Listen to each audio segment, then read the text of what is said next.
তার রিপোর্টে দেখতে পেরেছি যে L4 এবং L5 স্পাইনে তার সমস্যা আছে, যেহেতু তিনি লো কোমোড আসলে ইউজ করতে পারবেন না, তার যেহেতু এই মেরুদণ্ডের সমস্যা। এই কারণে আমাদের যে আসামি জুনায়েদ আহমেদ পলক, তিনি ইতিমধ্যে 31 দিন রিমান্ড খেটেছেন এবং তার আরো 16 দিন রিমান্ড পেন্ডিং আছে আরো 4টি মামলাতে।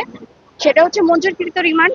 যেহেতু 16 দিন রিমান্ড এখনো পর্যন্ত পেন্ডিং রয়েছে, নতুন কোনো মামলায় রিমান্ড নেওয়াটা সমীচীন নয়, আমরা বিজ্ঞ আদালতে এটা জানিয়েছি। এবং বিগত যাত্রাবাড়ি 10/9/24 যে মামলাটা, এটি হচ্ছে গত মাসে যখন নিয়ে গেছিল সেখানে রিমান্ডে থাকা অবস্থায় তিনি শারীরিকভাবে মারাত্মক অসুস্থ হয়ে যাওয়ার কারণে তাকে ঢাকা মেডিকেলে ভর্তি করা হয় এবং সেখানে ভর্তি করায় আসলে বিভিন্ন রিপোর্ট আসে, সেই রিপোর্টে উঠে আসে যে তার ডায়াবেটিস লেভেল অনেক আপ এবং তার যে রিপোর্ট আছে সেখানে উঠে আসে যে তার নিউমোনিয়ার একটি স্পট রয়েছে বডিতে।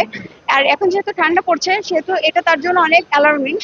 এবং এবং এর সাথে আমরা তার রিপোর্টে দেখতে পেরেছি যে L4 এবং L5 স্পাইনে তার সমস্যা আছে, যেহেতু তিনি লো কোমোড আসলে ইউজ করতে পারবেন না, তার যেহেতু এই মেরুদণ্ডের সমস্যা। এই কারণে তো আমরা বিজ্ঞ আদালতে তার এই শারীরিক সমস্যাগুলো তুলে ধরেছি এবং তাকে জেল গেটে জিজ্ঞাসাবাদের জন্য বিজ্ঞ আদালতে প্রার্থনা করেছি। এবং যে আয়ু ছিল, তিনি 7 দিনের রিমান্ড চেয়েছিলেন, পরবর্তী আদালত 3 দিনের রিমান্ড মঞ্জুর করেন।